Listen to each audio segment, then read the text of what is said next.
Fala pessoal, eu sou o Arthur Sandes, estou aqui com o Diego Salgado, estamos aqui para falar de mercado da bola, mais um dia, mais uma live do All Sports sobre mercado da bola. Tudo bem, Diego? Tudo bem, Arthur. Vamos começar então pelo Corinthians, pode ser? Vamos lá. O Corinthians, a gente deu matéria hoje, a matéria do Samir Carvalho. O Corinthians teve uma proposta recusada pelo Vitor Cantillo, colombiano do Junior Barranquilla. Como é que está essa negociação, Diego? Pedido do Thiago Nunes já chegou ao Corinthians, como todo mundo sabe. Já sugeriu a contratação do Luan e agora do Cantillo, que é um jogador que ele viu na final da Copa Sul-Americana de 2018, quando era treinador do Atlético Paranaense. Fez um bom jogo, é um segundo volante, né, que tem boa saída de jogo, é importante nessa transição da defesa para o ataque. Só que o Corinthians está com um problemão aí, porque ofereceu uma certa quantia e o Junior Barranquilla quer mais. O Corinthians ofereceu 6 milhões de reais e o Junior Barranquilla pede um valor em dólar, que em reais daria 16 milhões. Então tem uma diferença de 10 milhões de reais aí, não é uma diferença pequena. E o Junior Barranquilla já recusou a primeira oferta. Exatamente. E não é pequena porque o Corinthians vive uma crise financeira, claro, com déficits recorrentes na folha de pagamento até. E o Corinthians então tenta, talvez aí com uma ajuda da sua patrocinadora principal, né, que ajudou a contratar o Luan. Eu acho complicado. Eu acho que se o Corinthians for apostar uma ficha num investimento alto, seria no Michael, que é um jogador que todos querem. Mas fica complicado, nesse momento, a vinda do Cantillo para o Corinthians, justamente por essa parte financeira. A gente vai ver os dobramentos aí nos próximos dias. Lembrando que o Corinthians já fez esse investimento alto pelo Luan, certo, né? 20 milhões de reais. 20 milhões de reais é muito dinheiro, por 50% dos direitos econômicos. Exato, só do Luan. Investimento alto. E dentro de campo, Diego, o Corinthians precisa do Cantillo, precisa desse jogador, que seria ali a função mais ou menos do Júnior Urso, né? O Corinthians precisa de um jogador desse? Precisaria. O Júnior Urso teve um segundo semestre, depois do título paulista, na verdade, muito baixo, né? Um baixo aproveitamento, um baixo desempenho dentro de campo. Falou algumas coisas também do Fábio Carille que deixou o ambiente um pouco tumultuado. É verdade. E o Corinthians até tentou o Matheus Jesus para essa posição, né? Ele foi pouco aproveitado. Foi. Então eu acho que é uma posição carente e é importantíssimo para esse esquema que o Thiago quer implantar, né? De jogo rápido, de transição rápida, de time compactado.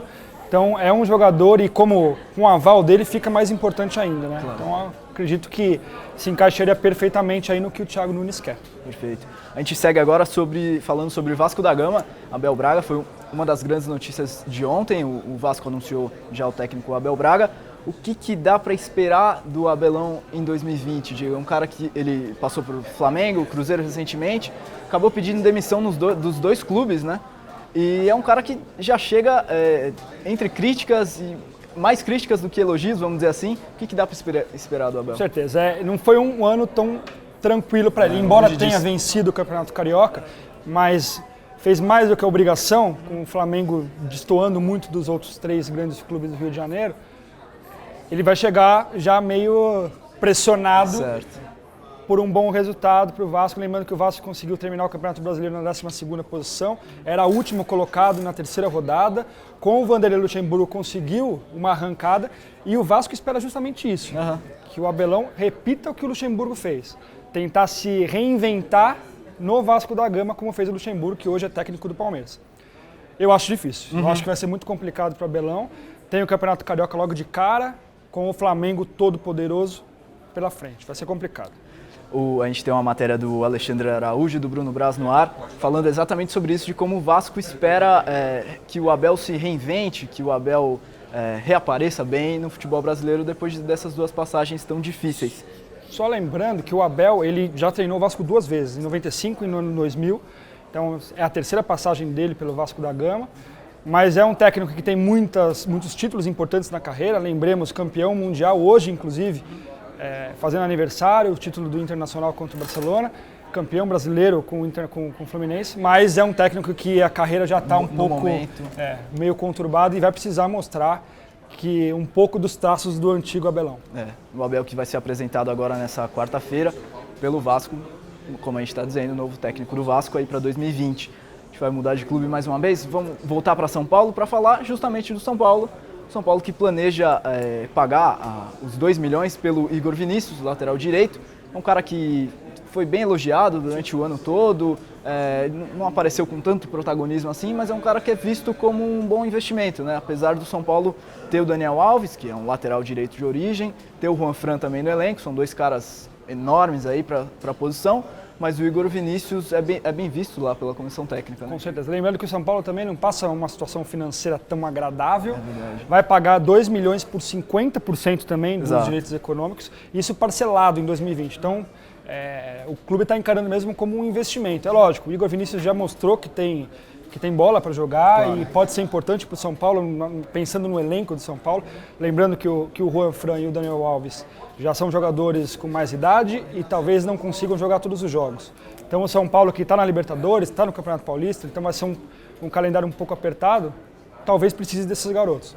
E além de ser visto como um bom investimento, pode também ajudar dentro de campo. Acho interessante o São Paulo fazer esse investimento. É que são no investimento, vamos dizer, duas frentes paralelas, né? Uma que é o ganho esportivo, que o Igor Vinícius já mostrou que tem potencial aí de jogos de elite do futebol brasileiro, e outro que é um investimento financeiro também, né? O São Paulo tem uma expectativa grande de venda de jogadores, está inclusive previsto no orçamento para 2020 um valor específico de venda de jogadores. E o Igor Vinícius, custando 2 milhões, não é um valor tão alto, né, para poder ser revendido no futuro. Provavelmente, se conseguir aí boas apresentações como fez em 2019, vai conseguir superar esse valor. E o São Paulo é um bom vendedor de jogadores no mercado, né? Consegue fazer isso várias vezes.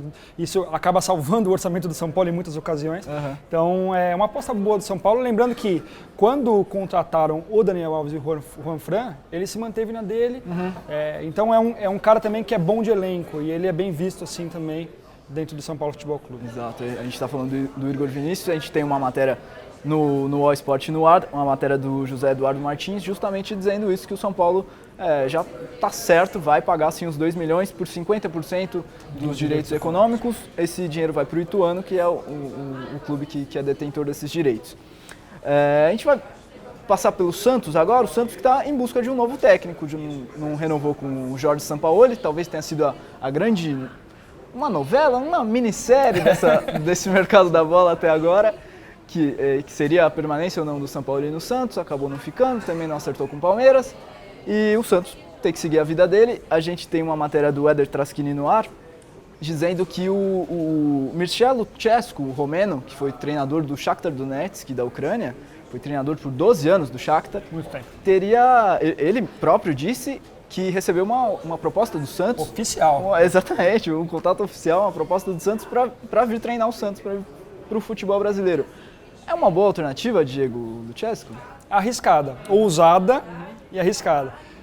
É uma incógnita, talvez, eu não consigo definir se o Santos está fazendo uma aposta segura, mas a gente não pode negar que o Santos está com um horizonte bem aberto, amplo, né? Porque... era um nome que está fora do radar, né? Tem 74 anos, lembremos, foi treinador da Inter de Milão lá em 99, com o Ronaldinho ainda nesse time, campeão, multicampeão com o Shakhtar, então, sim, currículo tem 74 anos, né? Já é um treinador aí em fim de carreira, é uma aposta arriscada. Vamos ver se dá certo. Ele mesmo disse que vai esperar o ano novo para definir. Então, vamos ver. Que é até um pouco complicado para o Santos, né? Que em tese precisaria acelerar o planejamento. Não só o Santos, todos os clubes do futebol brasileiro precisaria acelerar esse planejamento para 2020. Sobre o Lucescu ainda, que é um cara que no Shakhtar Donetsk que trabalhou com vários jogadores brasileiros, né? O Shakhtar tem esse histórico de ter vários brasileiros no elenco e o Lucescu talvez seja um facilitador dele aceitar vir ao Brasil trabalhar com um jogador brasileiro. Exatamente. Só um pouco do currículo dele. Foi treinador também de vários times turcos, bicampeão europeu seguido e conseguiu aí 8 títulos do campeonato ucraniano. É um treinador com um currículo muito bom. E ele disse, inclusive, que talvez a distância do Brasil afete um pouquinho a decisão dele, que a esposa dele não gostou muito dessa ideia dele trabalhar aqui no Brasil e viver tão longe. Conversar em casa. A gente vai continuando no Santos, um outro assunto sobre o Santos também, que é o Yuri Alberto, né, um centroavante de 18 anos, foi convocado ontem para o pré-olímpico, para jogar o pré-olímpico com a seleção brasileira, convocado pelo André Jardine, só que no Santos o Yuri só tem contrato até junho, é isso, Diego? Ou seja, ele já pode, se quiser, é claro, assinar um pré-contrato com qualquer equipe. Um cara de 18 anos, convocado para a seleção brasileira para o pré-olímpico, com contrato até junho. Como é que é essa situação? Um jogador promissor, né? Foi convocado pelo Jardim para o pré-olímpico. O Santos talvez tenha errado no planejamento aí, eu não sei, detalhes dessa negociação, deve ter sido esse ano, para tentar renovar esse contrato e evitar esse tipo de situação ou tentar vender o jogador. Mas de qualquer forma, tá com um cara que vai sair de graça mesmo, vai assinar um pré-contrato, já acho difícil ficar no Santos. É uma perda para o Santos. Santos que revela muito jogador, consegue vender bastante jogador também, mas nessa não deu tão certo esse método que o Santos... E é o estilo de jogador que a Europa adora. Com certeza. Né? Um cara 18 super anos, novo, né? 18 anos, convocado para a seleção de base, ou seja, tem o potencial já reconhecido pela... Vai ter visibilidade, né? Vai ter visibilidade, exatamente. Muita gente vai assistir. E se alguém tiver interessado, vai poder levar de graça a partir de fevereiro assinando um pré-contrato. Né? É isso. A gente segue agora um possível outro reforço que está aparecendo no mercado, que é o Rafael Sobis. O Sobis deixa o Internacional, não é mais jogador do Internacional. Teve até 2 conversas com dirigentes e tudo isso, mas a permanência não aconteceu. Ele está no mercado. Queria te perguntar, uma bola dividida, em qual time o Sobis ainda cabe nessa altura da carreira 34 dele? Anos, né? Não teve uma passagem feliz agora, embora seja muito ídolo do Internacional. Nas 2 primeiras passagens fez gols importantes na Libertadores, participou dos 2 títulos da Libertadores. Essa passagem não foi tão bem, né? Lembrando que o Internacional foi vice-campeão da Copa do Brasil, perdeu a final, ele participou, inclusive naquele lance do Cirino, ele tomou o drible, né? Não foi uma passagem feliz, mas tem muita moral lá. Eu tenho dificuldade em encontrar um lugar para o Sobis justamente por essa idade avançada já e pela passagem apagada pelo Internacional. Talvez clubes que com a folha de pagamento...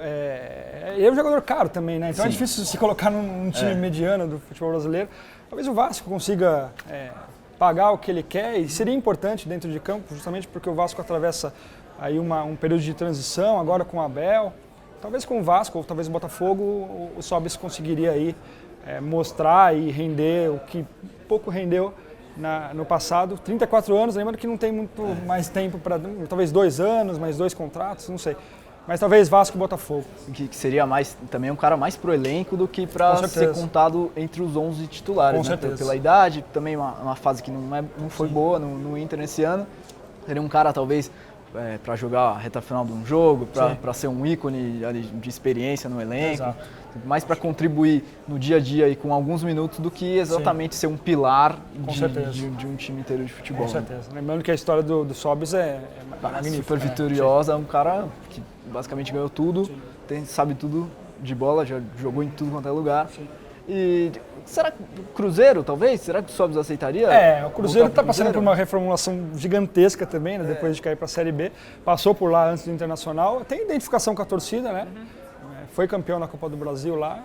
Talvez, aí lembrando só dessa parte do salário, né? Tem que se inserir nesse no pensamento do Cruzeiro, que é economizar, salários baixos, tá dispensando os medalhões, Exato. Justamente para economizar. Justamente. A gente vai caminhando para o final aqui, falando rapidinho sobre o Fluminense. Está monitorando o lateral da Chapecoense. Como que é essa negociação? Seria até uma alternativa para o Caio Henrique, né? Exatamente. O cara que está saindo para o Grêmio. O Bruno Pacheco não é um jogador tão novo, tem 28 anos, mas como lateral esquerdo liderou as assistências do campeonato nessa posição. É um jogador interessante para o Fluminense justamente pela saída do Caio Henrique. Então acho que é uma boa aposta do Fluminense. Fez um campeonato bom pela Chapecoense, o Bruno.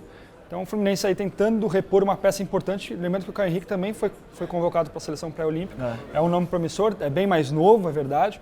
Mas acho que dentro das limitações do Fluminense no mercado da bola, eu acho que o Bruno Pacheco é um bom nome sim. É um clube que não tem tanto dinheiro assim para investir. Exatamente. Tem que peneirar jogador desses clubes de menor expressão. O Bruno Pacheco, líder de assistências, então reforço que seria importante para o Fluminense. A gente vai ficando por aqui, eu agradeço o Diego pelos comentários. A gente tem live do Mercado da Bola todos os dias no All Sport. Eu te convido a entrar no All Sport.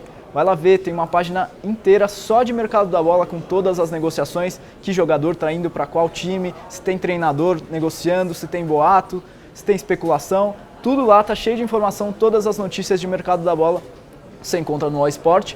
E nas redes sociais a gente faz live todos os dias você vai acompanhando tudo, todas as negociações nesse finzinho de ano, até ano que vem também. A gente vai ficando por aqui. Obrigado. Valeu.